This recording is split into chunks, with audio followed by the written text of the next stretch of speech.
warahmatullahi wabarakatuh. Di sini saya akan menjelaskan tentang prinsip kerja generator. Perkenalkan terlebih dahulu, nama saya Beni Priyono Sandi. Saya dari Universitas Nusantara PGRI Kediri. Ini saya melakukan seperti ini untuk memenuhi tugas akhir saya. Ya, ini adalah power generator dengan kapasitas 2500 watt. Nah, dan komponen ini ada banyak tombol-tombol seperti ini. Nah, ini breaker, kegunaannya untuk menghidupkan sebuah mesin generator yang ada di dalam tersebut. Ini hose, ini buat apa itu? Kayak kalau di sepeda motor itu speedonya. Ini voltmeter untuk mengukur apa itu voltnya, ukuran berapa yang bisa ingin dituju. Power, menyalanya sebuah mesin. Dan ini engine off on start. Nah, on off start ini kegunaannya untuk sebuah bahan yang untuk mengalirkan sebuah listrik. Nah, yang ada di stop kontak ini. Nah, di dalam mesin generator ini ada 3 hal seperti stator, kumulator, dan rotor. Penjelasannya mari simak di berikut di dalam. Saya akan menjelaskan lagi yang ada di depan tadi. Generator DC itu termasuk generator DC ya. Generator DC merupakan sebuah perangkat mesin listrik dinamis yang mengubah energi mekanis berupa energi gerak dari pneumometer menjadi energi listrik. Generator DC menghasilkan arus DC atau arus arah. Generator DC mempunyai beberapa jenis, dilihat dari rangkaian berilitan, magnet, dan juga penguat eksitasinya terhadap jangkar. Nah, secara umum generator terdiri dari 3 bagian utama, yaitu stator, rotor, dan komutator. Nah, mari simak gambar tersebut. Nah, di gambar ini ada komponen yang seperti stator, rotor, dan berbagai macam lainnya ya, seperti kutub magnet, poros, lilitan rotor, dan lilitan stator. Stator ya, terutama stator. Stator adalah bagian yang diam di mana terdapat lilitan medan magnet flat atau dikenal dengan nama eksitasi, berfungsi sebagai tempat pembangkitan medan magnet. Rotor nih. Rotor adalah bagian yang berputar di mana terdapat lilitan jangkar. Armatur atau angker, berfungsi sebagai tempat pembangkitan tegangan induksi GGL. Komutator nih. Komutator adalah alat yang mengubah tegangan arus bolak-balik menjadi arus arah. Pembangkitan energi listrik yang berasal dari konversi energi mekanis menggunakan prinsip hukum Faraday tentang induksi magnet. Faraday dan Lenz mengatakan bahwa tegangan induksi yang dibangkitkan adalah perubahan fluksi magnet setiap satuan waktu. Mekanisme kerja generator ada 3. Pertama, bila kumparan medan diberikan tegangan arus searah atau DC, maka akan dihasilkan medan magnet pada kumparan tersebut. Kemudian kumparan medan tersebut diputar oleh penggerak mula atau turbin. Maka medan magnet yang terjadi akan memotong konduktor yang terdapat kumparan jangkar. 3. Sehingga akan terjadi tegangan GGL yang diindukasikan pada kumparan jangkar sebesar E dan frekuensi sebesar F. Mari kita simak rumusnya. Adalah GGL induksi atau volt. Lalu min N. Maaf ya. N adalah jumlah lilitan. Dan ini theta. Lalu per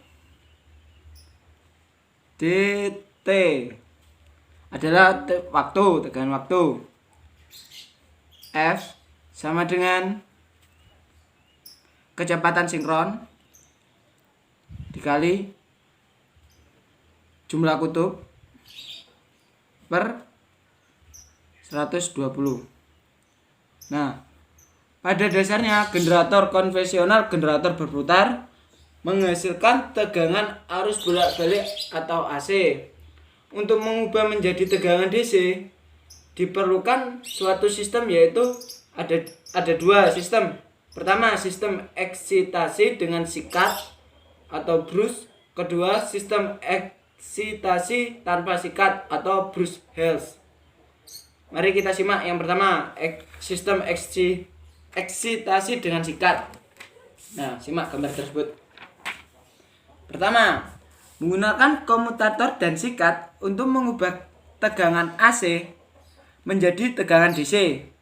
Komutator adalah alat berupa cincin belah. Cincin ya, nih cincin belah. Jika ujung belitan rotor dihubungkan dengan komutator berupa dua cincin, ini disebut cincin seret.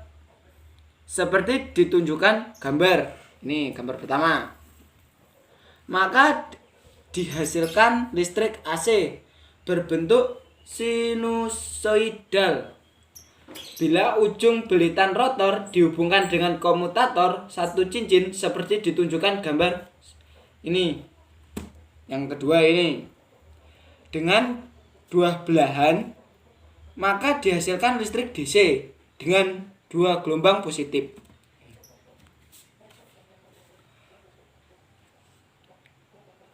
Sistem eksitasi dengan komutator berupa satu cincin dengan dua belahan. Yang kedua, sistem eksitasi tanpa sikat atau brush Hales, menggunakan rangkaian penyearah untuk mengubah tegangan AC menjadi tegangan DC. Mari simak gambar tersebut, gambar ini. Nah, pengaruh jumlah konduktor stator ini ya. Tegangan induksi pada generator dipengaruhi oleh jumlah konduktor pada stator. Semakin banyak jumlah konduktor pada stator, semakin besar tegangan induktor yang dibangkitkan. Jumlah konduktor pada stator dipengaruhi oleh konstruksi dan tipe belitan stator. Ini adalah komponen stasioner. Ini berisi dari satu set konduktor listrik, luka dalam gulungan lebih dari inti besi. Stator merupakan elemen yang terdiri dari rangka stator, inti stator dan belitan stator, belitan jangkar. Rangka stator terbuat dari besi tuang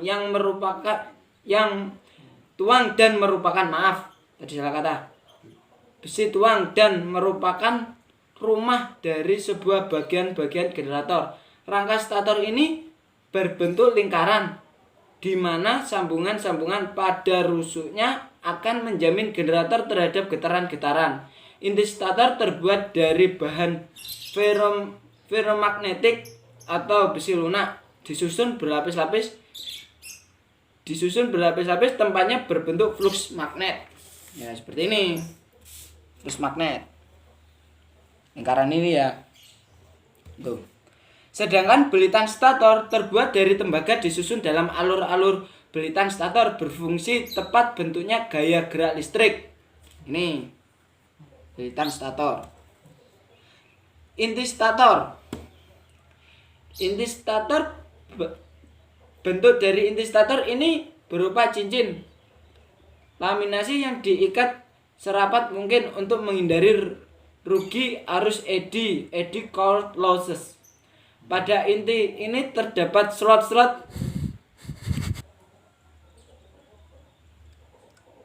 Kembali ya, inti stator. Inti stator, bentuk dari inti stator ini berupa cincin laminasi yang diikat mungkin untuk menghindari rugi arus eddy core loss.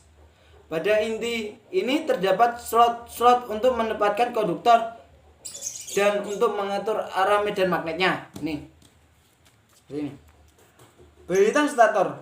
Belitan stator yang terdiri dari beberapa batang konduktor yang terdapat di dalam slot-slot dan ujung-ujung kumparan masing-masing slot dihubungkan untuk mendapatkan tegangan induksi. Alur stator merupakan bagian stator yang berperan sebagai tempat belitan stator. Alur stator ini. Rumah stator bagian dari stator yang umumnya terbuat dari besi yang bentuk silinder. Bagian belakang dari rumah stator ini biasanya memiliki sirip-sirip sebagai alat bantu dalam proses pendinginnya. Nah, sekian dari penjelasan saya atas prinsip kerja generator. Mungkin jika ada salah kata, mungkin ucapan saya ada yang salah, mohon maaf sebesar-besarnya. Terima kasih.